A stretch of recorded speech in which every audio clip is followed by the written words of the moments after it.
He's gonna stick his paws under the door. You can't come into the closet with us, you can't hang out. Currency is likely one of the first things a writer thinks about when it comes to building a fictional economy. And as soon as it's considered, it's probably pushed aside. Let's face it, talking about the relative values of different coins is boring, and I, as a reader, admittedly don't really care about it. There are plenty of fantastic stories that don't bother to mention the value of their currency, and a great deal more that have no identifiable currency at all. If it's not really important for storytelling, then why bring it up? Well, currency is actually a really handy mechanism for implying a fictional economy. In order to get into that, we first need to decide what currency is. Wow, fix your face. What is your face? In economics, currency is broadly defined as a medium of exchange because we didn't want to make it easy for you. As such, currency can be anything that two parties agree has value or represents value. This could be a written note, a shiny rock, or a lovely bit of string. If you're like me and you grew up watching the Pirates of the Caribbean, you probably recall Cutler Beckett's seemingly nonsensical discussion with Elizabeth about currency. No doubt you've discovered that loyalty is no longer the currency of the realm, as your father believes. Then what is? I'm afraid currency is the currency of the realm. More simply put, where before you might get what you want or need on acts of good faith or loyalty, now you must pay.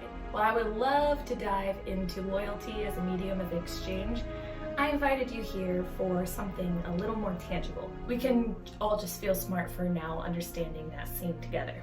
R/I'm so smart. One of the things you should think about when deciding upon a reasonable currency is the convenience of keeping it. Think about what is used as money today. Cash, coins, checks, and cards. They're all very convenient and easy to transport.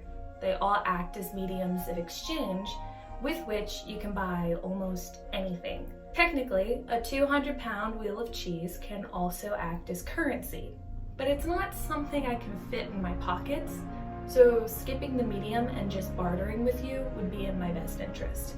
Another important aspect of a reasonable currency is just how common it is. While a rock can be a standard currency, the fact that rocks can be picked up anywhere makes it easy to flood the market with more rocks. You've probably heard terms like inflation or purchasing power. What they come down to is the more currency you have circulating a market, inflation, the less valuable the currency is, or the less purchasing power it has. That's why in most countries where there is a standard currency, the government isn't inclined to just print money as a way to solve a money shortage problem. The concept of inflation is not as terrifying or complex as it may seem.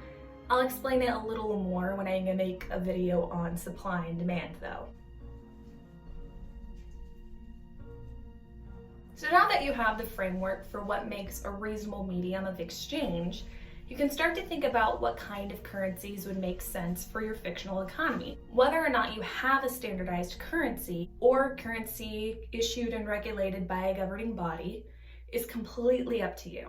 But there are implications of having a standard of some kind. This is where we can start implying your economy. Money itself does not have to be inherently valuable, but rather it has to operate on the promise that it will continue to represent a certain value. When a governing body issues notes to represent said values, they have a responsibility to then monitor and maintain that standard. So why go through the trouble at all? Well, having a standard currency makes it a lot easier to collect taxes and pay government workers like representatives or the military. It also makes it easier to find individuals who break the law or reward people who have done something to merit reward.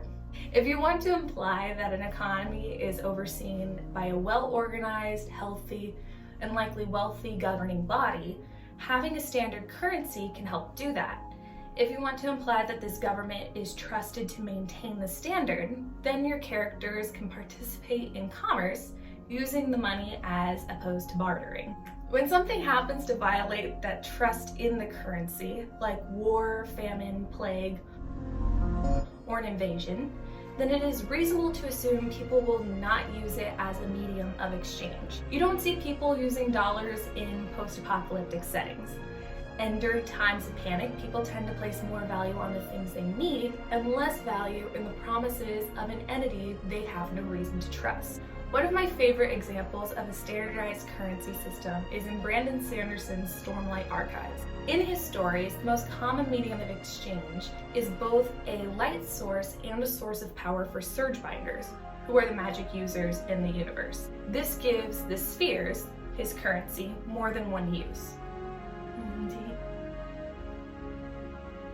During high storms, these spheres are infused with the light power that gives them their alternative uses.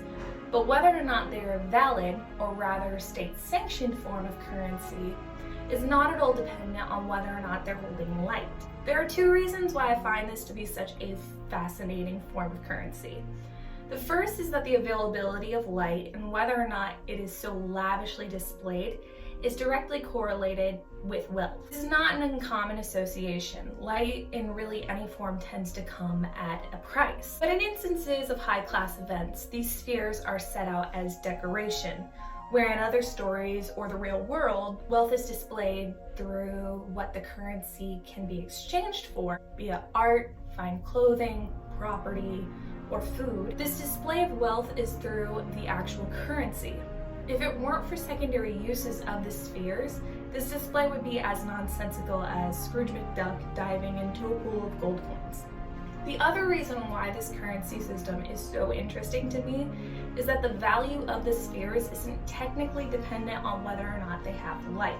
Their other functions do not contribute to their effectiveness as a medium of exchange, and yet there's an expectation to have the spheres infused with light. There's more than one instance in the story when someone in a trade agreement gets fussy because the spheres aren't holding any light at all. This is where the currency talk starts to get yucky. The trust that comes with state-sanctioned currency is not always enough. Sometimes, depending on the type of currency, the trust must also be afforded to the person using it. In the case of the Stormlight Archives, the ability to hold Stormlight is a quality of the currency, and if the sphere isn't able to, it's considered counterfeit or worthless. Then makes sense that the merchants would be suspicious of a sphere without any light. But it's not all lightless spheres that are suspicious. As you might have already guessed, if a sphere doesn't have light, it's going to be more suspicious if the spender is apparently less well off. You see this all the time in the real world. If you pay a cashier with a $50 bill, they might check to see if it's real. Some places don't even accept big bills at all because if they're fake, that's a big loss. There is an honest side to ensuring the validity of currency, but oftentimes that check can be the result of unwarranted assumptions. Distrust in currency could reflect upon the distrust of someone who looks and acts a certain way. If themes of distrust or inequality are present in your story, then there are plenty of real-life examples to draw from that demonstrate such. The point is that even if there is a standard currency that is sanctioned by the state and trusted by the people, trade still requires trust between participating parties. So you may need to ask yourself how the currency might not be trusted, meaning in what way it could be considered counterfeit, and who then is afforded more trust than others. Let's talk about other not fun things. In the context of your story, it might make sense to have more than one form of currency. An empire could introduce their currency to a state or region that already has a standard currency. Do these currencies then coexist? If so, are people able to use the local coin to pay for imported goods? Or do they have to bear the cost of exchanging their local currency for imperial currency?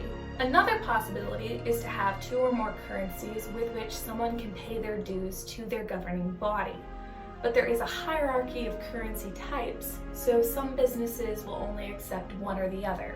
In the United States, you can pay a dollar amount with card, cash, or check, but some places only accept the dollar in one or two of these forms. If you have more than one currency, what connotations do they have to make their values different? Perhaps one is newer and used more in higher income areas, while the other isn't accepted in these locations at all because it's a little more complex, old, or risky. Let's shift gears and remove trust altogether. If a form of currency isn't a standard set by a governing body, it should probably have some other kind of inherent value or other use. This means that your characters could deal in certain weights or qualities of metals, furs, or even foods. The drawback is that these mediums tend to have an expiration of some kind. Metals might be forged into nails for building, furs could be sewn into a coat, and food should be eaten. If these products begin to diminish from a market, deflation, then their value as a currency increases and they actually have more purchasing power, and they're more likely to be saved than spent.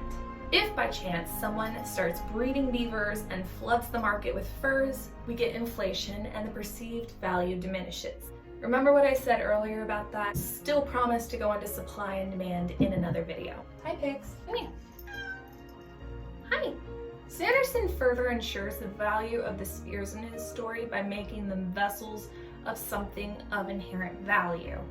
Power for surge binders and light for everyone else. Because the spheres can be charged during high storms, they can still gain inherent value in the future. The implications of having an economy where there is no standard medium of exchange can be very different. The economy could be small, consisting of only a handful of people in an isolated region where they barter. The economy could also take place where there is no government at all and anarchy is the law of the land. RIP.